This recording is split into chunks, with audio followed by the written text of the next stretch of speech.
A love letter to studio executives at a time when they are at the most hated they've ever been in the history of Hollywood? I guess also to some degree the most high profile, which is maybe why it is time for this show. But why is, again, as I said, why a love letter? Well, I thought about it, and this is my theory as to why Seth Rogen would do such a thing.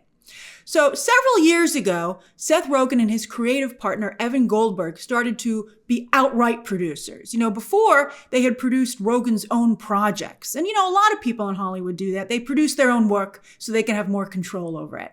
But Rogen and Goldberg went beyond that, and they just wanted to make things that were not promoting themselves, but they just felt were good content. I mean, occasionally Rogen will have a cameo in these projects to kind of help them out with his star power.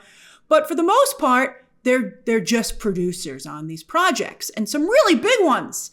For instance, they're behind Prime Video's superhero content. The Boys, the whole universe, Invincible, the recent Teenage Mutant Ninja Turtles reboot, the movie and the show, and even the recent comedy, Joyride.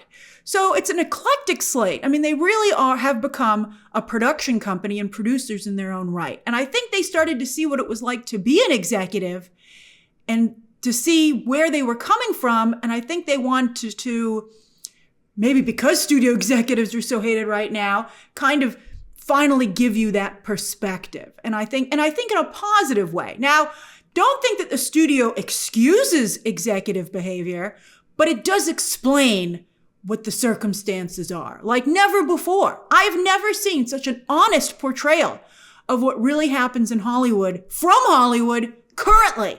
Sometimes they'll tell old stories because, they don't have to worry about repercussions because most of those people are long gone.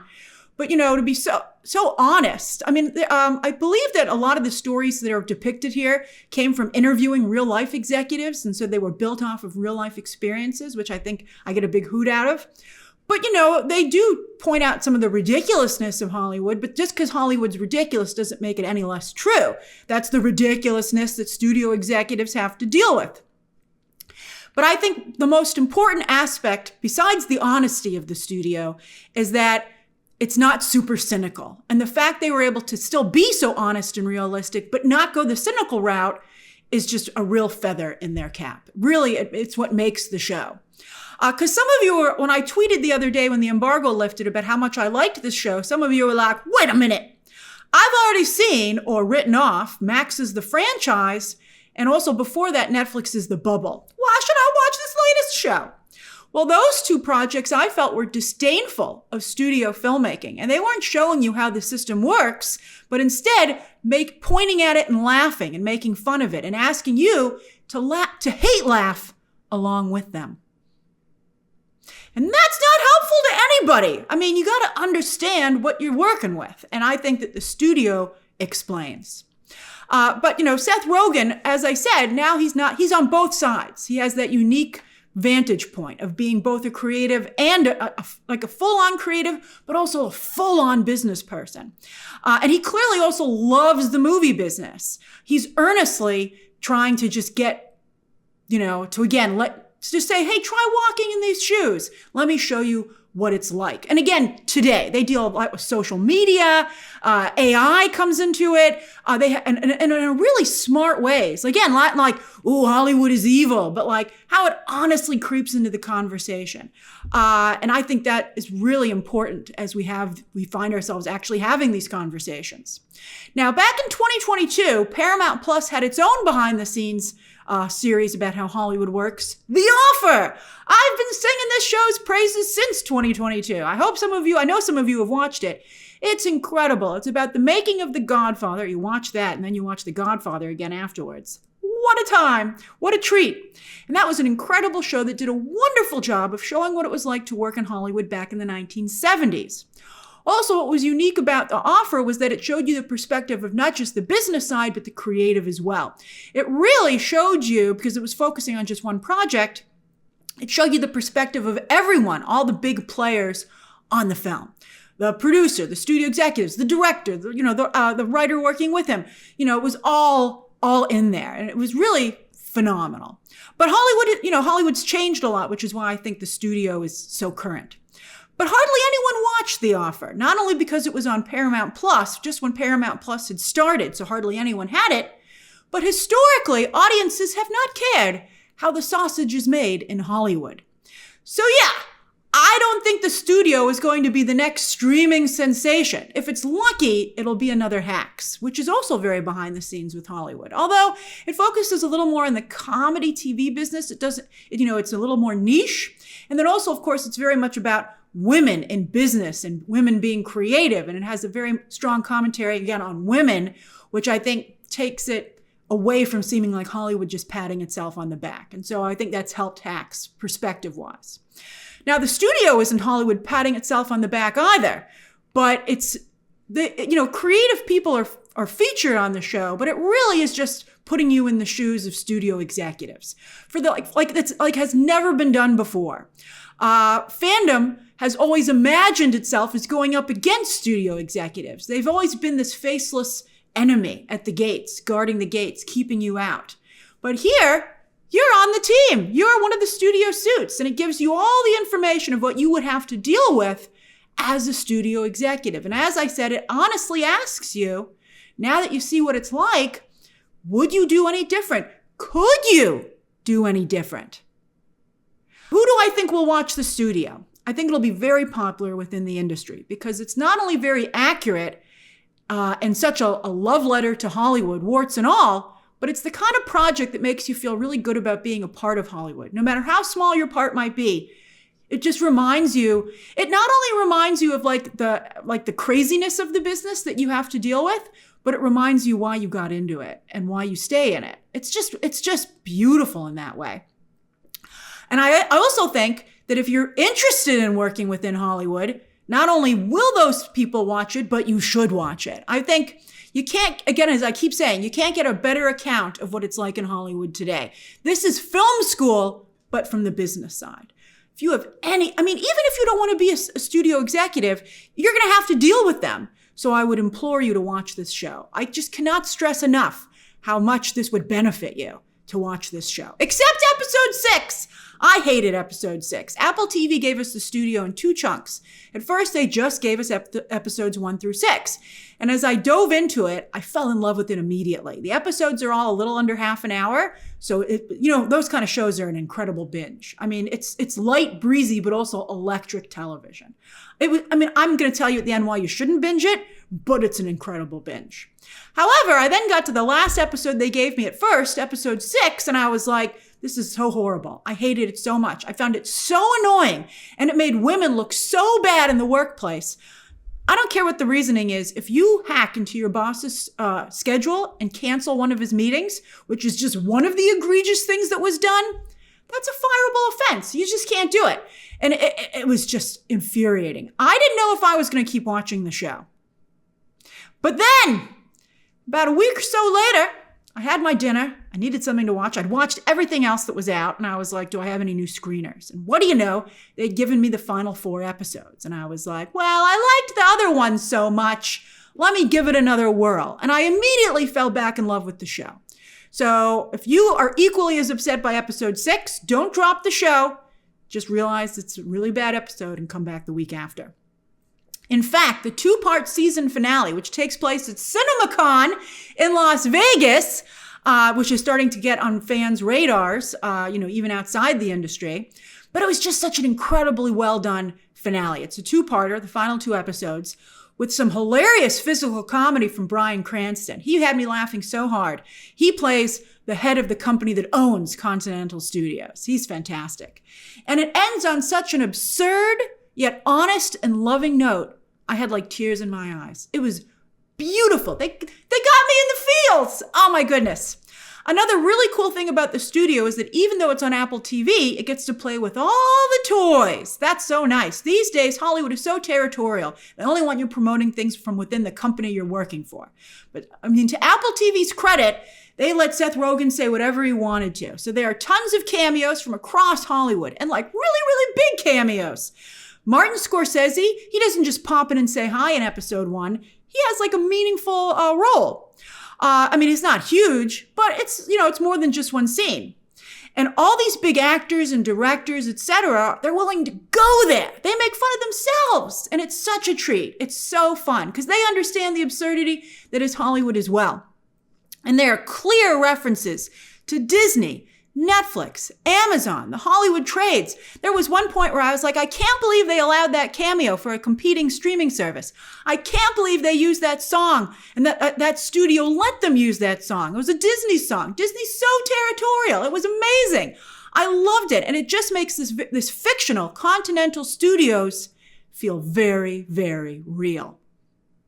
I also think the studio could do very well during awards season, not just because Hollywood loves stories about itself, tell me more about me, but because it's very inventive in how the stories are told here. 2 examples that I just think are so amazing. So one episode is about a director trying to get a very complex and highly choreographed one-take shot. But while I was watching it, I was like, wait a minute, is this episode itself one long take? And I rewound and looked through it, and it is. I couldn't believe it. I'm sure they hid some cuts here and there, but it's like Rope, that famous Alfred Hitchcock movie. It's a 24-minute one take. And it's so well done. It's so incredible, and it's so smart. And then another episode is about a missing reel of film. And as Seth Rogen and his second in command at the studio, Ike Barinholtz, are on the set of the film, it very cleverly and organically turns into a film noir episode, Chinatown style.